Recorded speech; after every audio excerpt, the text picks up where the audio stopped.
Hello there, and welcome to the Stay Off My Lawn podcast, where we'll have a little fun, lots of laughs, and discussions on the common sense that needs to be applied to a lot of today's world news issues. And now, the disclaimer. Stay Off My Lawn is not intended as legal, medical, or financial advice. Void where prohibited. No purchase necessary to win. Open to legal U.S. residents 18 or older in the contiguous 48 states. Any resemblance to anyone living or deceased is purely coincidental. Actual price may vary. Only use as directed. Not a member of FDIC. And now, here are your hosts, Mike and Richard. I'm out of breath. Just here. Hey, we're back 2 weeks in a row. How's that, folks? Here we are. We is back, and the saddle feels good. Even though I got a spur, I think that. Welcome to this week's episode of Stay Off My Lawn. It's March 14th, 2026, and this is episode number 158. Wait a minute, March? You mean April? Is it April? It is April. Where did I come up with March? I don't know. I just went March last week. I don't think it. You know what? I didn't notice last week. I noticed today, but yeah, we'll fix that in post. Yeah, no, that's what we'll do. We'll fix it in post. We don't fix jack in post. So I mean, we need to I cut off the front end and the back end and add all the stuff, and that's it, people. You get what we did live and in color. Back in the early 80s, late 70s, I remember hearing an interview with David Lee Roth when he was lead singer for Van Halen. Yep. And they asked him about the recording of the album. He goes, well, we got in the studio and we recorded the first song. Then we recorded the last song. Then we filled up the middle of the album when we went home. And I'm like, that's what we do here. It's like all I could think of is David Lee Roth stoned out of his mind going, dude, it wasn't that hard. We just did the first and we did the last. And that was it. We just filled in the middle. And that's what we do. Seemed like it went well to me. I mean, like millions got sold, so it must be all right. Oh my gosh. Yeah, that's the way we are here, people. Yeah. Okay. And so we will commence the filling in the middle as of right now here. We're going to start off this Eric Swallwell controversy. Oh my goodness, this guy is, it was bad enough when he was messing around with the Chinese communist spy Fang Fang, who again, and we talked about this, gosh, probably back in episode 70, where he was.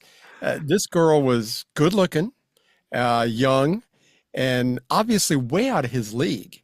So it's like whenever somebody when I was a single guy and somebody was out of their league and they came up to me, I'm like going, yeah, there's a red flag here that somebody's playing a prank on me because there's no way that you're interested in me.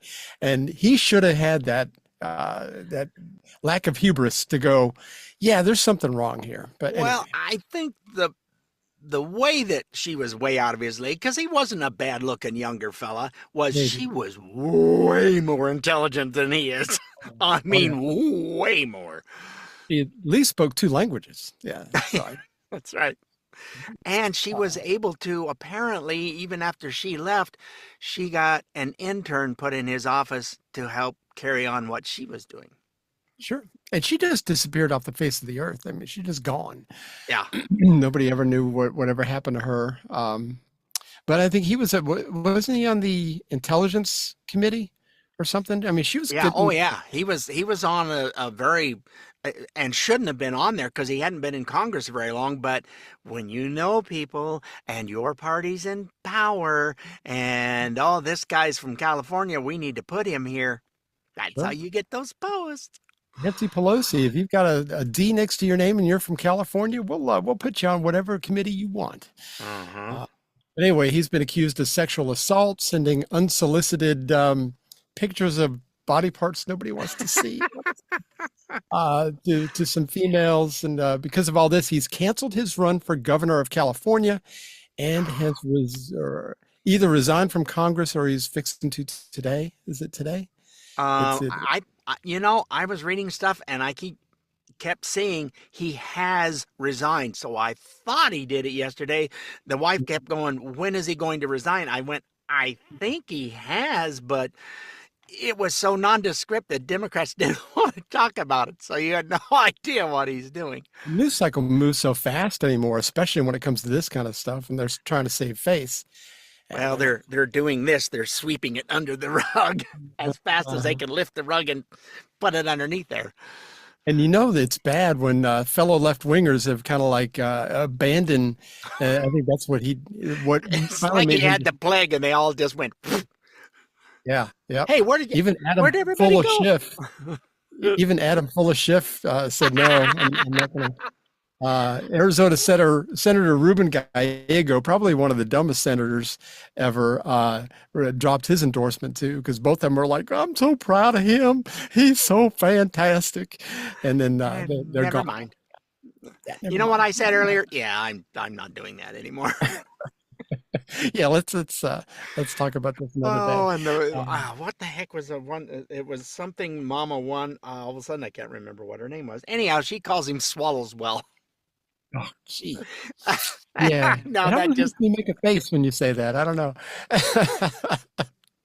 I just thought it was Um, hilarious. And when she was doing it, a guy come on and goes, I don't think you said that right. And then she said it again. He comes on, yeah, again, I'm not sure that was correct. And about the fourth time, he goes, yeah, no, that's probably really apropos. It sounds good to me. How long does it take for you to get it? I mean, I just don't understand. Some of the videos that's out there of him on, with the sex worker and stuff. Why? I don't understand why the general public needs to see that. If you just told me it was there, I trust you. But I mean, Yeah. oh Yeah. God. There's video, and he's still. That's what I watched this yesterday was where they read his statement. It just cracked me up. It's going, well, I'm really sorry to my family and my coworkers and all that, but I'm going to fight this tooth and nail. It's like, what are you sorry for if you're going to? It's Yeah, like you already admitted you're guilty, and now you're gonna what? yeah, I know. You just need to go away, pal, and find another job. Yeah, he's going to have to find something else. But I was thinking about when that video that popped up. It's like he kissed her on the mouth. And I don't know if you remember this, but the ShamWow guy, remember that when he got arrested? Yes, he got in trouble too. Yeah. And he got arrested because he got bit on the lip by his sex worker because he was being his prostitute or whatever, because he got too rough with her or whatever. And I remember people commenting at the time. And thankfully, I never went down that road. I never been with a prostitute, so I never would thought have about it. no idea. But these people are like going, who kisses a prostitute on the mouth? And I'm like going, I never really thought about it, but I guess you wouldn't. But here he is on this video, and that's what he was doing. I'm like thinking, well, I thought that was against protocol. But what do I know? It's bad when CNN actually reported on this honestly, and of course they pulled it back. I've got that video, that comment too. So, but here's how CNN first reported on this. We have spoken with 4 women who have various kinds of sexual misconduct claims against Congressman Swalwell, ranging from inappropriate messages and pictures to unwanted kissing and touching, and in one case, rape, from a woman we spoke to on camera in shadow to protect her identity due to fear of professional retaliation. She is a former Swalwell staffer, and she says it began when she was 21 years old. There were 2 very serious sexual assault allegations she made, one in 2019 as a staffer, and the other from 2024 when she had left his office. She also described inappropriate messages and nude images with the congressman using Snapchat with disappearing messages.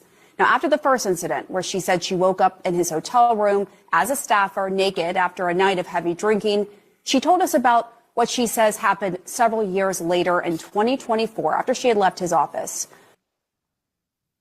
Yeah, I mean, I just don't understand the whole. It happened once, and you go back for seconds. Why? Yeah, that doesn't, and again, to be fair, these are allegations. He's not been convicted of anything. It does not look good. But remember, he was one of those guys that was believe every woman back when the allegations against Brett Kavanaugh, who was going to be the Supreme Court justice. Well, he's a Democrat and has double standards. I mean, they wouldn't have any standards if they didn't have double. Exactly. How, because actually we'll get to that when we talk about the Strait of Hormuz later too. It's like you just can't win with these people. Um, CNN almost in the same breath defends him. Dana Bash. I keep doing that. Isn't it While Dana? entering, I've heard her called Dana, so I didn't know.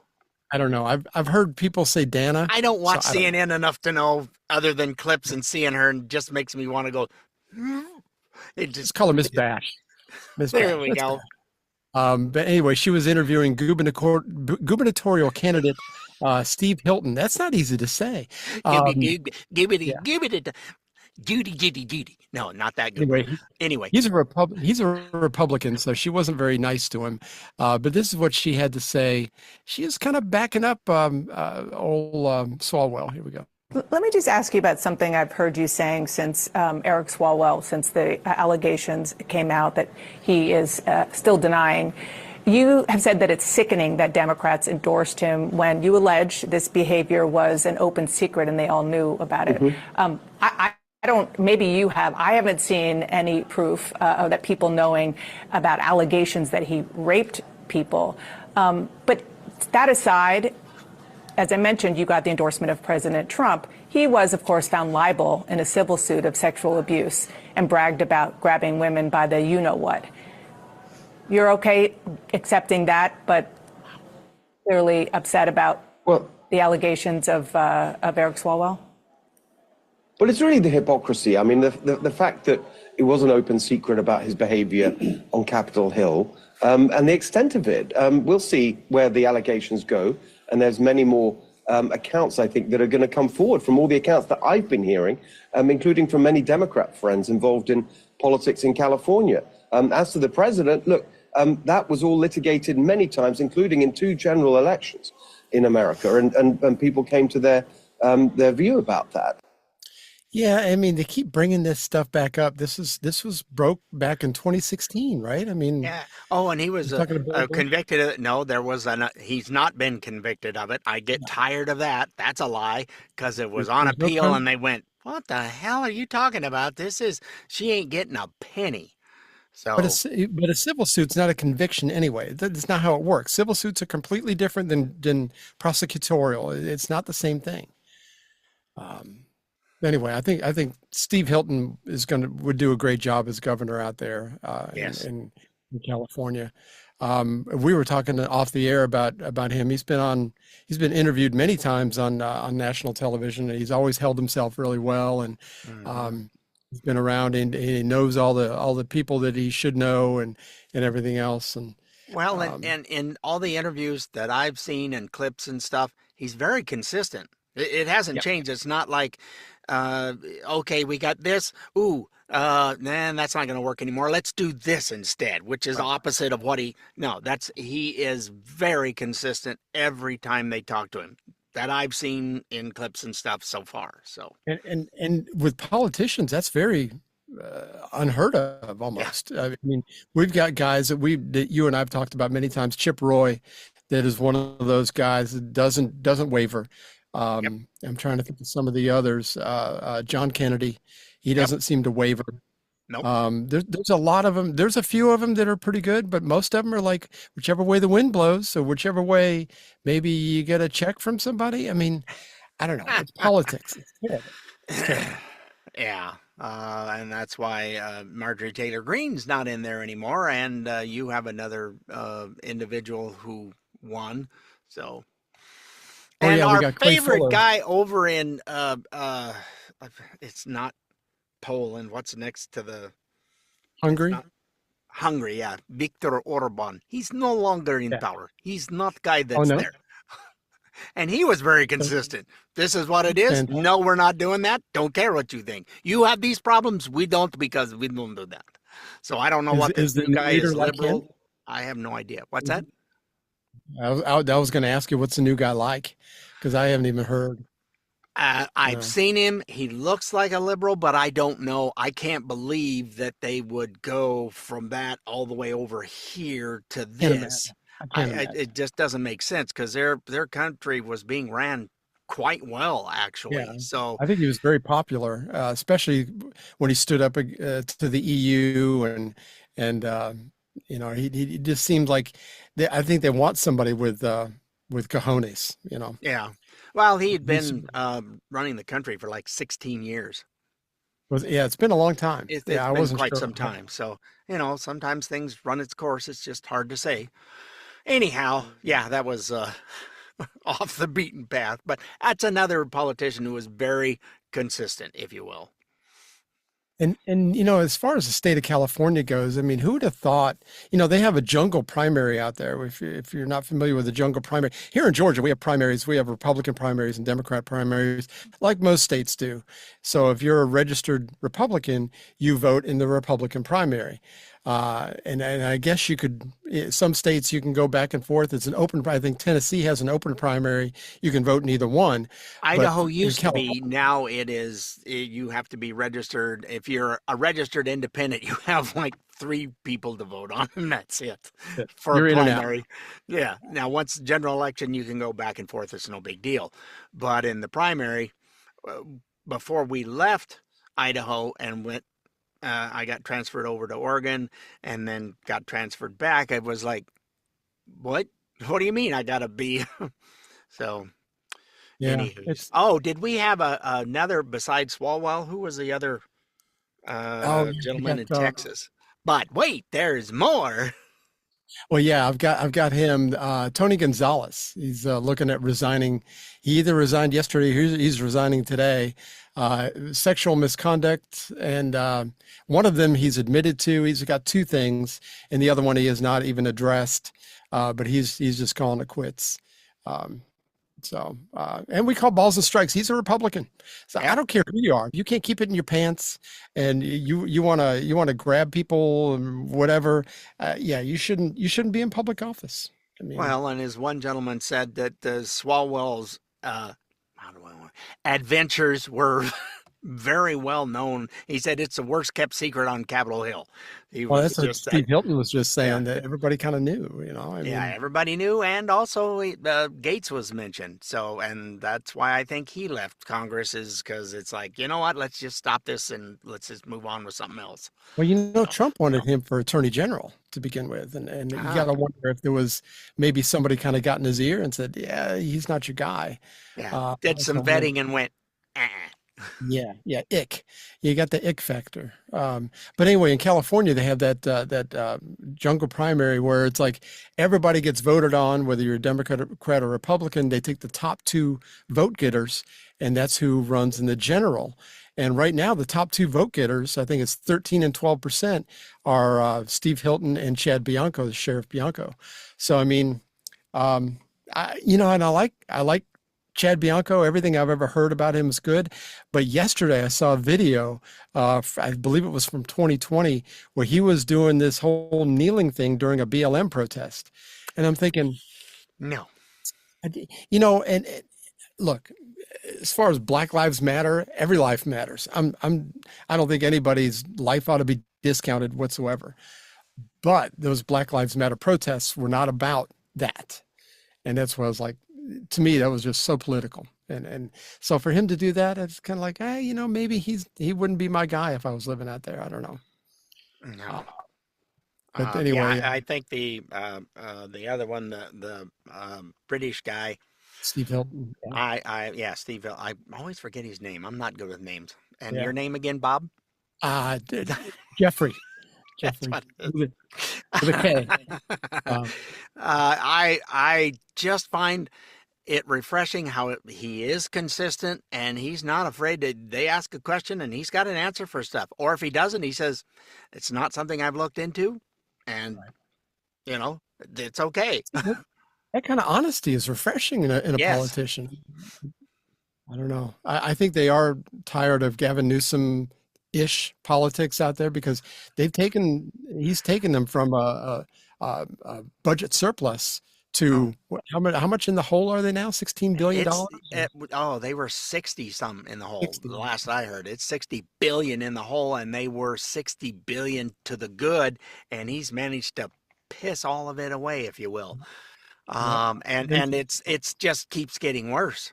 And that express train to nowhere, They haven't laid a track, and they're $128 billion in that they've taken of our money because it's federal dollars that they've given him, and it isn't done nothing.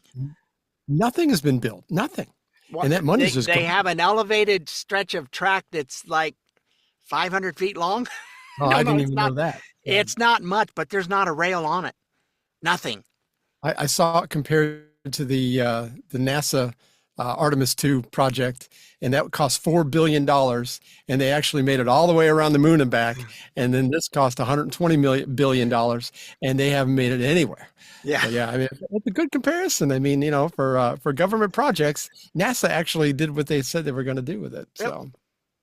So, California voters, I don't know if you saw this, have been inundated with text messages lately, the last couple of days, asking if Kamala Harris were to launch a write-in campaign for governor, what are the chances you'd write her in?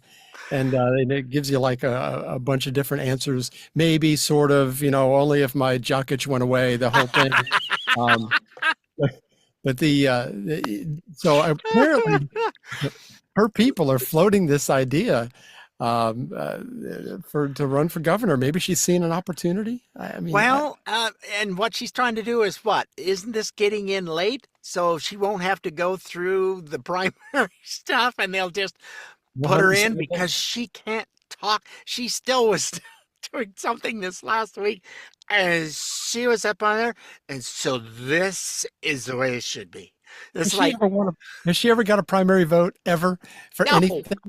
Not that I know of. No, she gets appointed, put in, anointed. It's like, I love how the Dems keep calling Republicans fascist and socialist, and it's like, you want to stop speech that's not the way you like it. You want to stop people from doing something else, and you've taken a candidate, and nobody got to say so. You just anointed her and put her in. That sounds like a queen to me. When you get anointed and put into position, that's not a democratic process. I mean, that's pretty much fascism, people, along with socialism. It's all of it together. So you're talking out of both sides of your mouth. Or, as I said once to a boss when I quit, you know what? I'd understand you better if you'd stand up. So put your pants down so I can you're mumbling. You're muffled at the moment. Oh, he was a whole. And your breath stinks. Goodness. Anyway, yes, you remember when she was running for president? When Kamala was running for president, this is how fiscally adept she is at things. When she was running for president, I came across this yesterday. I had to share it. She was asked about what she would do about inflation, and this was her answer. What else are you going to do to fix this problem with inflation? All right, thank you. Well, let's start with this. Prices have gone up, and families and individuals are dealing with the realities of that bread costs more, that gas costs more. And we have to understand what that means. That's about the cost of living going up. That's about having to stress and stretch limited resources. That's about a source of stress for families that is not only economic, but is on a daily level, something that is a heavy weight to carry. So it is something that we take very seriously, very seriously. And we know from the history of this issue in the United States that when you see these prices go up, it has a direct impact on the quality of life for all people in our country. So it's a big issue, and we take it seriously. And it is a priority, therefore. She never answered the question. What are you going to do about inflation? What are you going to do about it? We already know it's a problem. It's not a problem for you, but it is for regular. You could have just said inflation sucks, and it would have been a lot less time and a lot less vodka to prop up that rest of that speech. It didn't say anything. I don't know. Well, when it comes to these guys that can't keep it in their pants, I think they need to maybe work at Taco Bell, do something else, because look, everyone can get forgiveness from God, but when let's hope they go down that route. But at the same time, public service may not be for you. I mean, it's sort of like, if I don't Move know. on. If you've got a gimpy arm, maybe bowling's not for you. It's the same thing. I mean, you gotta maybe look at something else. Oy vey, some of these people. I just can't take it. I just can't take it. Hey, let's take a break. We're at the 25-minute mark. Let's take a quick break. When we come back, we're gonna hear old Chucky Schumer talking about it. He's gonna do a little bit of a pivot, and that's not easy for somebody with the 80-year-old hips that he's got. So hang in there. We'll be right back. The Stay Off My Lawn podcast is recorded before a live studio audience. Bud Light presents Real Men of Genius. Real Men of Genius. Today we salute you, Mr. Way Too Much Cologne Wearer. Mr. Way Too Much Cologne Wearer. Like a bullhorn, your cologne announces your every arrival, 4 blocks before you get there. Here he comes now. Here a splish, there a splash, everywhere a splish splash. You don't stop till every square inch of manhood is covered. Everywhere a splish splash. Overslept and haven't got time to shower? Not to worry. You've got 4 gallons of cologne and a plan. Pour it on. So crack open an ice cold Bud Light, Mr. Way Too Much Cologne Wearer. Because we think we smell a winner. Mr. Way Too Much Cologne Wearer. Bud Light Beer, Anheuser-Busch, St. Louis, Missouri.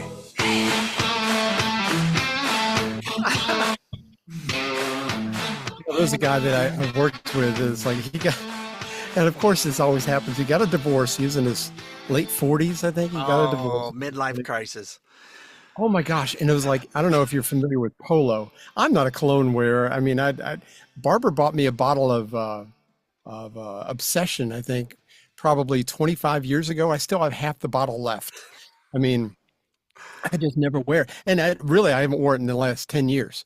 But I mean, as soon as he got divorced, he started wearing this Polo, which to me always smelled like off bug spray to me. I mean, but it's like when he would come down the escalator 5 minutes before I would go up it, it was like the stench was still there. I don't know how much you put on him, but I'm like, people like that, I mean, and I get annoyed very easily. I'm a grumpy old man, I guess, but I just don't have any patience with that.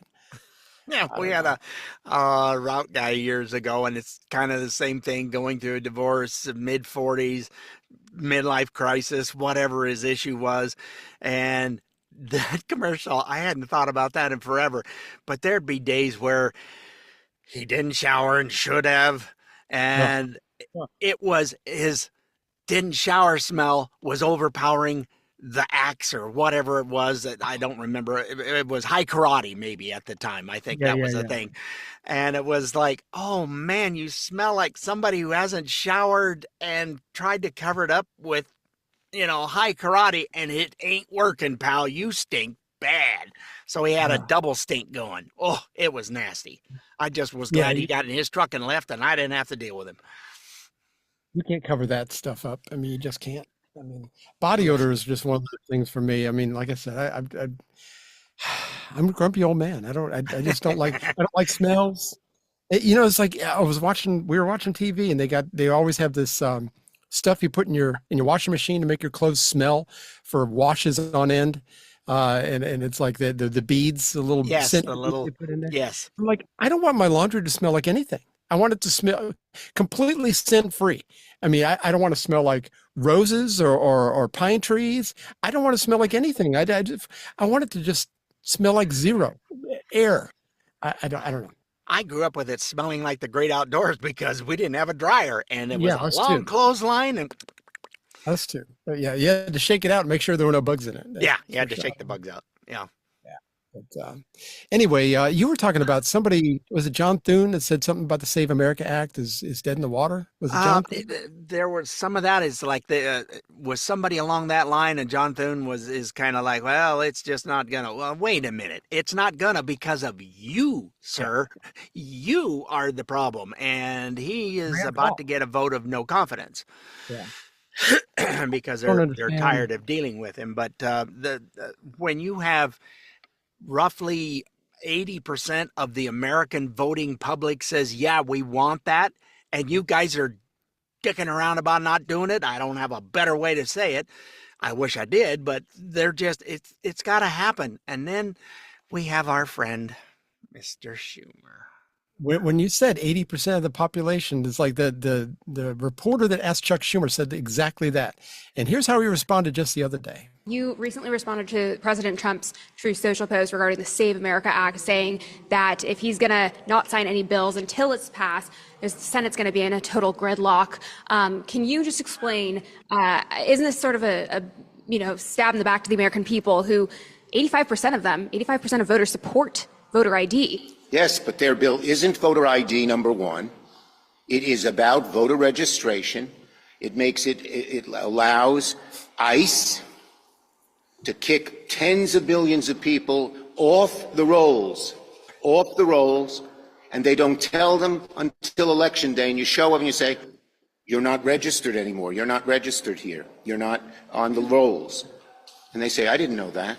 This is a bill that destroys the country, and it is not about showing ID when you show up to vote. It's about the voter registration rolls, destroying them, purging them, not letting people know, and taking the rights in a algorithm put together by ICE, put together by Doge and Musk. It's an outrage. If a woman changes her name, we're back to that. And you want to go first to go register again once you're kicked off the rolls and you have no way of knowing, only 5% of people register in person.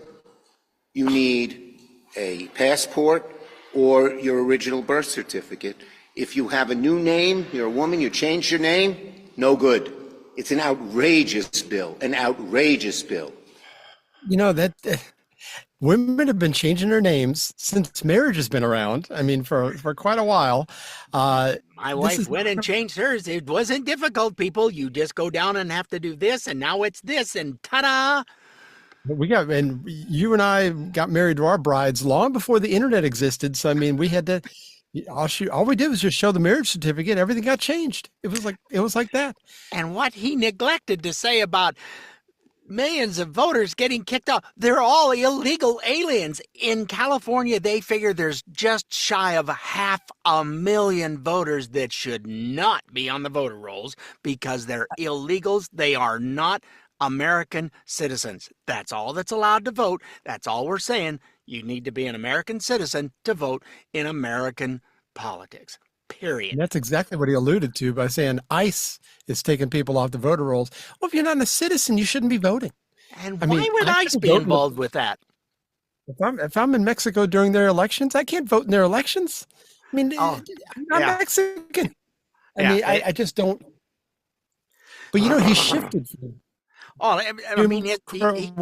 First of all, because he said this. To kick tens of billions of people off the rolls. Tens of billions of people off the rolls. Billions of people in the country. What? Last time I checked, we're about 348 million people. Okay. So, I mean, we don't have tens of billions of people. And if you got tens of millions, maybe that's what he meant to say. If there's tens of millions of people on the voter rolls that are going to get off, they shouldn't be there.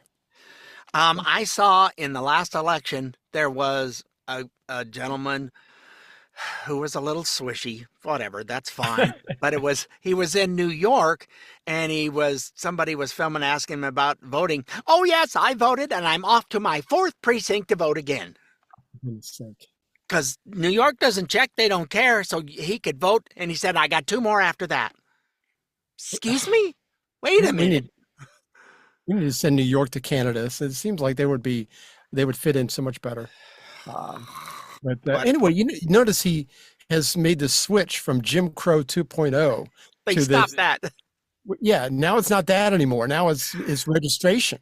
Now it's not poll tax, which somebody else had said, well, it's the equivalent of a poll tax. What? These people are just nuts. Well, the Jim Crow thing, somebody got in his ear and goes, that was done by the Democrats, Ixnay, on the Jim Crow's 2.0. And that's, it's such a ridiculous comparison anyway. Oh, just horrible, the worst. So anyway, Chuck Schumer, if his mouth is moving, he's lying. So. Yeah, well, Hakeem's in trouble for lying on saying something else about stuff. He's in deep duties over that. He cannot. You listen to him talk, it's like, I wasn't in Congress, and I know that's not what was said. I saw the individual on C-SPAN talking. They said nothing like that.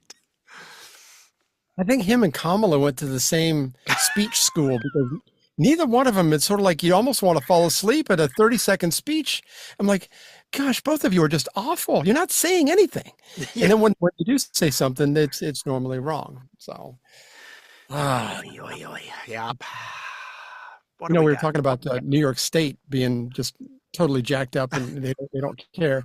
But with a lot of rich people deciding to leave New York City after Mamdani is planning on taxing the soup out of them, public opinion is they're starting to switch around on them a little bit. But here is a man on the street interview. This happens to be a New York City public school teacher that was asked about taxing the rich. And this is, you're not going to believe, this is a public school teacher. This is the kind of education you're getting from these kind of people. I don't know if you saw this, but yes, I have seen that. This guy is like, billionaires are going to leave the city, and the top 1% pays 40% of the taxes in the city. So what happens if they leave? What's your response? Well, that's what I would say. It's like we should take their business and we run it like for the city ourselves. So if they take their business to Florida, you feel like you can keep it here? I mean, they can't leave the building. They can't just bring their whole entire workforce to Florida, right? They can't bring all of the resources that they have to build the business here to Florida, right? That's a whole thing. And that's where you would even say if we're building a real movement, right, to stop that, we'd also make it illegal for them to actually leave, right? We would fine them to hell if they're going to try to abandon their property here, right? Because clearly people do need to work, right? People do need to make a living. So this is going to make it illegal for you to legally move to a different state. I mean, because as far as I remember, you're free to move about the country. I mean, it seems like that was. This is, and that's the thing that Mom Donnie seems to have forgotten, where he could be in a country the size of New York and you're stuck there. This is our country and we're going to do. No, you start doing that to American citizens. See ya, there's lots of other places to go. And the Democrats are having that, not just in New York. That guy talking. When has the government ever run any kind of business successfully and made money at it? I think zero, right? Yeah, the post office can't even, they got a monopoly and they still can't make any money. Oh, yeah, they keep talking about privatizing that, but private businesses don't want it because it's a failing thing. Nobody says we ain't doing that. Yeah, kind of ridiculous there. But you've got, this guy is such a moron. They can't take, a lot of those businesses were moving to Florida and their employees go, we are? Cool. We're coming too. Can we go? And everybody goes with them. So this idiot, no, the building isn't going. You have a building. And so speaking of buildings not going, in Portland, Oregon, they've got a vacancy tax they're talking about. That's like taxing somebody. You died 2 years ago. We're going to tax you. Yep, you right there, laying down in that box, we're going to tax you. It's like, what the hell? Didn't we play a clip from the new mayor in Seattle? Yes. Kind of thing that she was not going to allow companies to leave. Yeah. And you know how that's working out for her? Not well. It's not there because she is just for the city of Seattle taxing. Well, the legislature decided to, oh yeah, well, we can top that. Hold my beer. So the state of Washington had no income tax. That was one of the big pluses to moving to Washington. You had no state income tax. Well, they just went against their own constitution, which I don't know how long this is going to stay in there, but went against their own constitution and put in a 9.9% income tax. They didn't just put a little in to start and then creep it up. No, they hammered away because they're losing money. So it's this, when you hear Democrat voters going, yeah, tax the rich, that'll get them. And the rich go, we're leaving. Where else I've got more examples. Sorry, I'm loaded with them today. Then you've got Chicago in Illinois is having problems. They're not meeting their budget. They're way in the hole. They are in so far in debt right now. It's going to take them 100 years to get it all paid off. Well, the Chicago Bears, the Chicago Bang Bang Bears, are saying no. They've been trying to get a new stadium. The rules and regulations and all that crap, they just had enough of it. They looked at moving, it's somewhere around 120 miles, something like that, to the east across the border into Indiana, and they're going to build their new stadium there. And they're going, well, we can talk about it. What do you mean it's already? Oh, it's a done did deal. Okay, well, that idiot mayor and idiot governor just were too busy. They didn't have time to talk to them, so they went, okay, bye-bye. And Indiana, I'm sure, is just like happy to have them. I mean, why not? It's going to be a big boost to their economy wherever that stadium ends up, whatever city that ends up being in. I can't remember the name of it. I've seen it twice, and I still can't. I'm going. Certainly not what's Gary. The name of that town? Nobody even wants to drive through Gary. But no. Yeah, it's some other. It's like a small town that had a lot of space. I don't know. So yeah, it's more than New York City that's bleeding, and New York City they just keep getting deeper, and he's going to raid the pension plans of police, and they can't get anybody that wants to be a policeman anymore because all the judges, everything is just, it's a revolving door. You arrest the guy and you see him out 2 hours later, no big deal, and he does it again. It's like these people who run these governments, like the state of Illinois, New York, California, Washington, Oregon. It's like they don't understand that this is a competition. That for you to have businesses that employ your citizens to be in your state, you have to compete against states like Texas. It doesn't have an income tax, doesn't have a huge corporate tax. Tennessee, Florida, Georgia we actually just passed, I think it's going through legislature now to pass where we're slowly eating away at our state income tax. It's by 2035, I think it's going to be gone. I mean, there's a lot of states that are getting rid of income tax and corporate taxes. They're making it.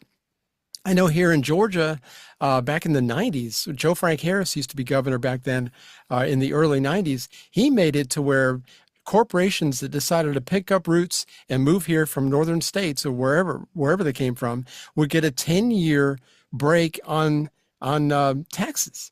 So, I mean, and Rush Limbaugh used to talk about this all the time. It's like the state's not losing money.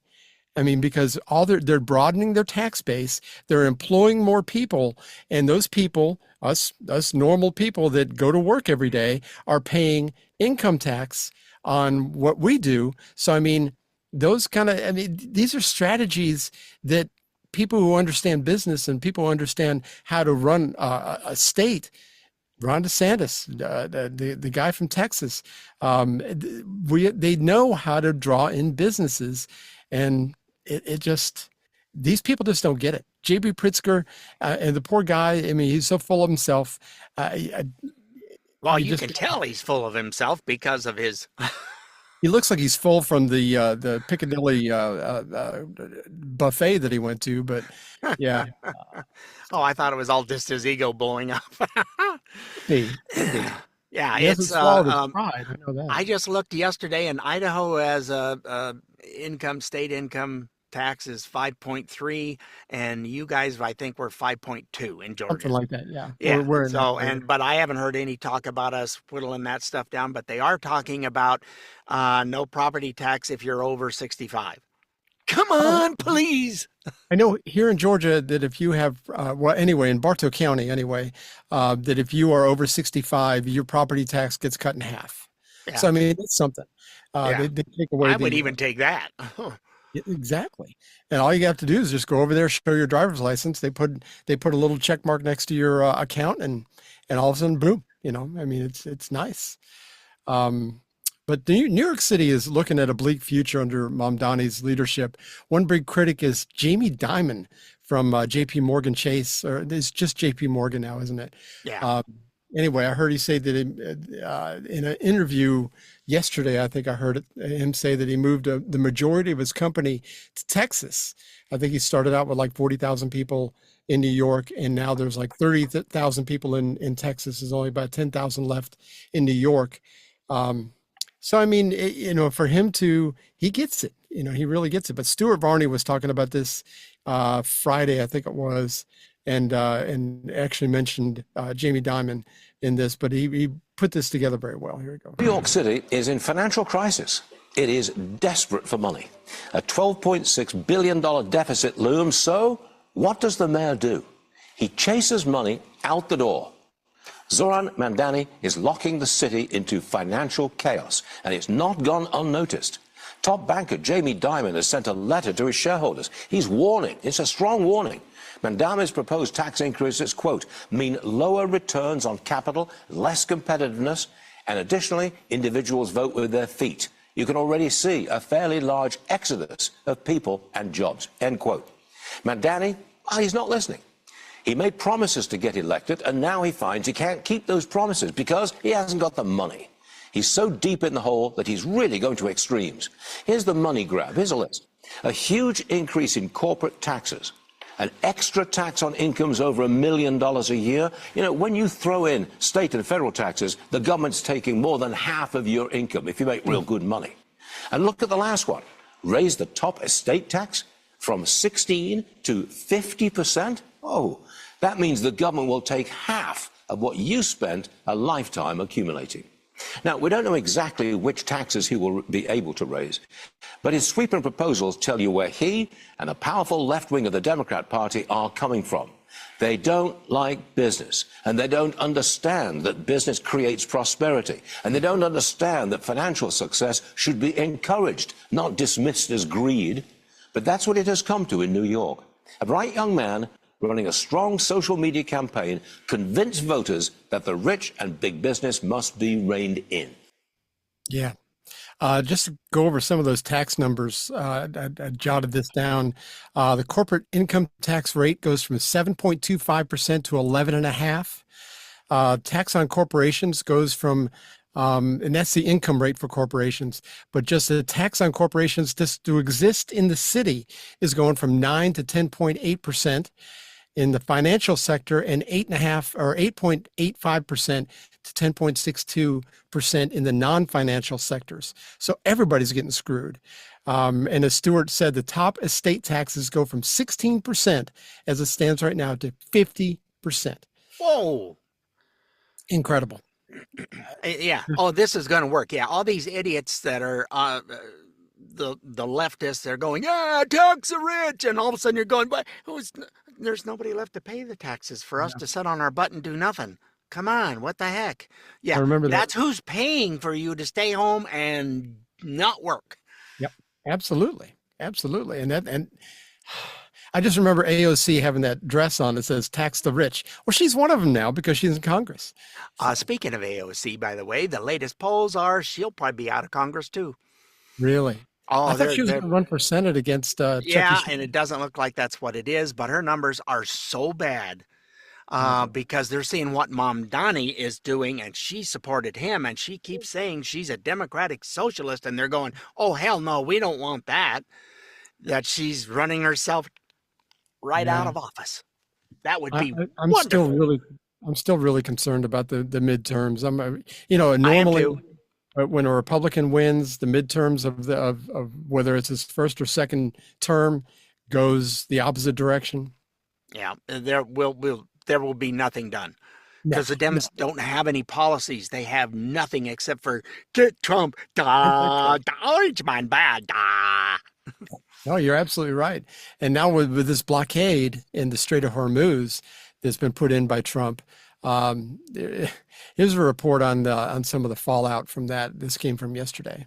We're watching that U.S. blockade of the Strait of Hormuz in effect for nearly 2 hours now. A ship tracking firm reports 121 empty oil tankers are making their way to the United States of America. 68 of those 121 vessels are very large crude carriers capable of carrying 2 million barrels apiece. President Trump has urged countries squeezed by Iran's disruption of the Strait of Hormuz to turn to American energy supplies instead. Well, it would appear perhaps they are obliging him. They are listening to Trump. The president told Fox, quote, China can send their ships to the U.S., China can send their ships to Venezuela, while also saying that empty oil-carrying ships from many nations are all headed to the U.S. to load up. That from the president of the United States. A lot to follow today. I think that I saw that the president has urged the refineries to boost up their refining capabilities. I think everybody's running at about 95% right now, just because they know that all these ships are coming. Yeah, and that's this is killing the amount of profit or whatever from selling the oil that Iran was selling was something like Iran makes right at $140 million per day. So you have that, and so it's $1 billion something per month. But I did not I missed her saying that. I saw part of a clip, and I just don't care for her. But at any rate, it was 20 million times roughly, let's just round it up to $100 a barrel, because it's kind of fluctuating between 90s and 105 or whatever. So that's $200 million per ship. How much oil is on a ship? Yeah. And 1/5 of the world's oil comes through the Strait of Hormuz. Yep. So, I mean, it's quite a bit. I mean, you got to think about this globally. Now, to be fair, I'm not smart enough to know. I don't know if Richard has a strong opinion on this, whether this Iran conflict was necessary or not in the timing. I mean, it's been going on for 47 years. Should this have happened right now? I don't know. I'm not sure. But I mean, well, what's your opinion? Yeah, when you have the government telling you that they almost have nukes, we've been hearing about them trying to enrich uranium to make nuclear, and they had enough supposedly to put on 4 warheads at the moment, that they had gotten things that far ahead. Where they're getting their intelligence from, it's like, but by and large, in my opinion, they were kind of the bullies of the Middle East, and were causing the majority of the problems in the Middle East, because you have the Houthis, Hamas, and Hezbollah. Yeah, they're all H's. So yeah, and they all get funded primarily through Iran's government. Yep, that's who's funding them, and they're going to be running out of stuff, and they're not going to be able to buy any more bombs because they don't have any means of making any more. So, and their rockets and stuff. So whatever their lobbying's going to run out unless you start having China and Russia, and they don't want to get involved with the United States in a war, because they saw what we did to Iran in a short order, and they went, oh yeah, crap. So, but, it's one of those things that I saw a clip from Hillary Clinton, a clip from when she was running in 2015 or 2016, and a clip from Bill Clinton, and a clip from George H.W. Bush talking about Iran being one of these big, we're going to have to do something, and nobody's done anything. And now that somebody's done it, well, I mean, you just can't win. Well, they kept kicking the can down the road, and you can't do that forever. And it got to a point where that's enough. Yeah.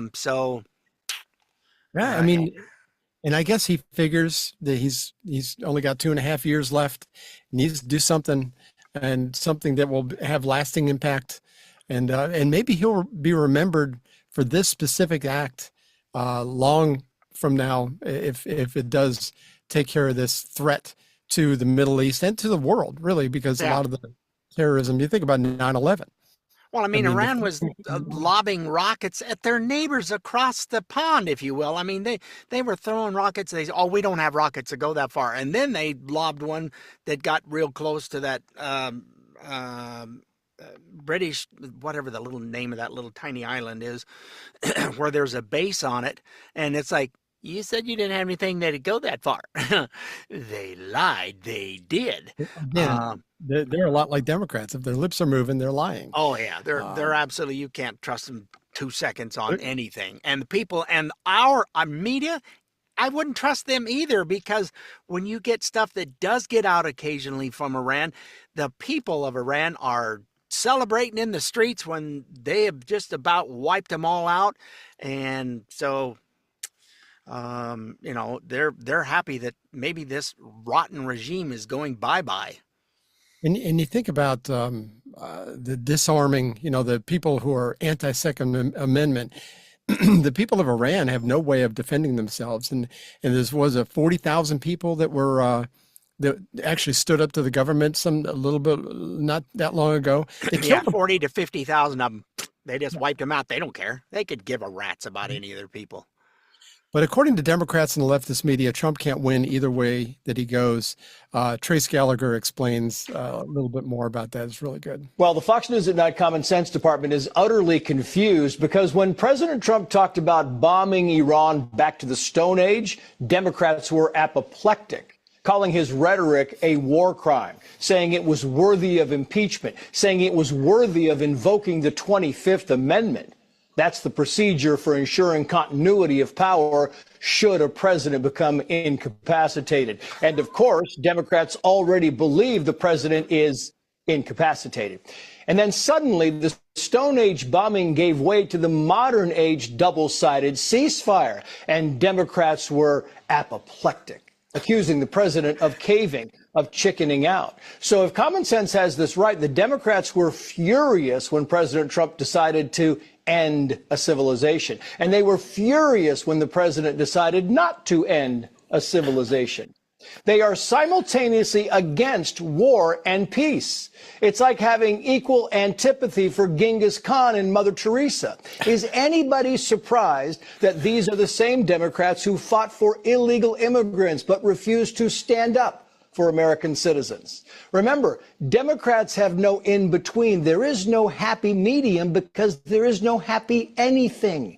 Common sense thinks maybe that's why John J. Chapman said that politics is nothing but organized hatred, and the hatred is happiest when it's unified.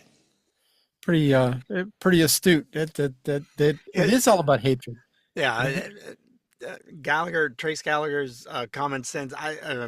I will catch enough of it. Sometimes it's on about a quarter after. Sometimes it's on at 25 after. It just depends on when he gets it in. But it's always usually really good. And it is commonsensical about, if somebody else was saying that if Trump, cancer bad, and then if he come up with a cure for cancer, why, they would hate that too. It's like, what? Can't you be happy in life about anything? Why is Trump hating cancer? I mean, cancer hasn't done anything to him. Yeah. But yeah, if you want to check Trace Gallagher, if you follow him on Instagram, he posts most of his common sense articles, and they're all really, really good, and they're only about a minute and a half long. So yeah. But yeah, you just can't win no matter what he does.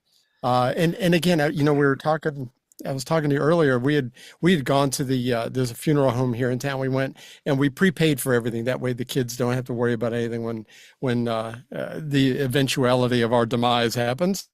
And so we were talking to her about this. It's like, and she said that she had a nephew. I think it was a nephew that they were together around Christmas time or whatever. And there was like, this guy's like, she knew him as a child growing up, and he was always a happy kid.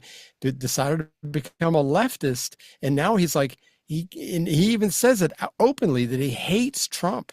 And he's got a social media account where he makes videos talking about he hates him. He'd kill him if he got a chance. I'm like, oh, well, he's going to end up in jail.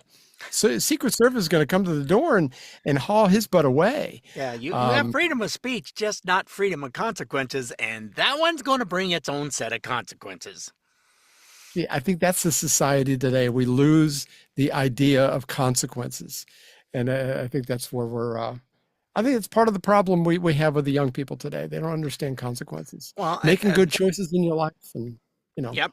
100%. We were talking about that off the air, that there was a younger gal, and she said, all my friends, when we graduated high school and that, were all conservative Christians and that, and then we all went to college, and I'm the only one that came out on the other side still a conservative Christian. She goes, they're all, it's an indoctrination center, and some of them, it's not good. So they teach you how to hate your parents and all the values that they try to instill in you. Hate your church. It's like if you are religious in any way, shape, or form, then you obviously have low IQ. I mean, there's just a lot of it's awful. I mean, it takes you from a normal kid to a blue hair freak that comes out 4 years later that has a useless degree a lot of times, and living in your mom's basement who you can't stand anyway, and you've got $100,000 in debt. So I don't know. Yeah, they're living in mom's basement. You're always so bad to me. When am I going to get my sandwich, Ma? Yeah, exactly. You can get your own sandwich. Make it yourself. Yeah. We need a palate cleanser, though. Oh, please, let's have something fun or interesting anyway. It'll be interesting. Richard, you sent this to me. You want to introduce it? Oh, this one is, I found a ton of them. Every once in a while, they all come up at the same time, and I just keep saying, and now I've got about 40 of them saved, by the way. I have a plethora of You only sent me 6. So yeah, I only sent you 6 because I only had an hour, and my hip's not going to like standing up today either, but that's okay. This is a Paul Harvey story about someone who was, let's just call him a clueless carpenter who did his own, shall we say, on-the-job training. There you go. It's a good way to put it. Does that work? I had no idea who this guy was until the end. It's like, and you'll be surprised. So, and now, rest of the story. Harry is sitting on the roof of the garage. He is madly thumbing through a book which he has just borrowed from the Encino Public Library, a book on home remodeling, a big project Harry was about to tackle to transform the entire garage into a state-of-the-art recording studio. But he had 2 problems. 1, the garage was not his own, and 2, Harry had never done anything like this in his life. But he needed a job. Somehow he'd managed to talk himself into this one. Harry's first client ever, the man who wanted the recording studio, was the renowned composer Sergio Mendes. Good musician. He'd simply forgot to ask if Harry knew anything about carpentry. But of course the answer would have been no. Harry would have been out someplace pumping gas instead of hiding up there on the roof with all of those library books on how to renovate a garage. And then footsteps. Harry peered over the edge of the roof. It was Mr. Mendez in his robe and slippers, smoking a big cigar, obviously having just risen from bed to check on the remodeling project. Harry pulled back and hunkered down and hid his books. He couldn't afford to get caught, frantically reading up on a profession about which he knew absolutely nothing. And all at once, as he trembled up there between the shingles and the sky, every miserable failure in Harry's life came parading past his beleaguered brain, like all of the times the bullies beat him up after school and he didn't fight back, all of the learning he missed out on because he was just plain, well, he just didn't care, all of the career choices that he might have had if he just hadn't flunked out of college. Suddenly Harry realized this may be the last chance he would ever have to do something right. And so Harry did it right, demonstrating a perfectionism of which he had not known himself capable. He completed the famous composer's recording studio, and so spectacularly that hearty recommendations promptly followed. With only the knowledge he had retrieved from the public library 3 blocks from the Mendez garage and his newfound ambition, he went on to build and to remodel for James Caan, for actor Richard Dreyfuss, for James Coburn and Sally Kellerman, and a host of Hollywood VIPs who would soon come to regard Harry as the carpenter to the stars. And his work is still there for all to see. The sprawling porch decks, the sumptuous wooden bookshelves, splendid carpentry art from a craftsman who came face to face with himself on a garage roof in Encino. You had never before met the bullied boy or the college dropout or the master builder. But you do know the handsome fellow who got discovered in his 30s who went from carpentering to acting, who then took all of the self-discipline he had learned from woodcraft and applied it to such roles as Hans Solo and Indiana Jones, most recently Richard Kimball, The Fugitive. Because the perfectionist carpenter turned motion picture actor is Harrison Ford. And now you know the rest of the story.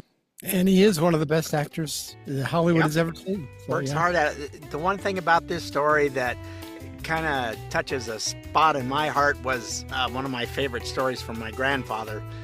During the Depression, he was down in Southern California near Long Beach, and they'd registered with the union. They, meaning him and his brother-in-law, my grandma's brother.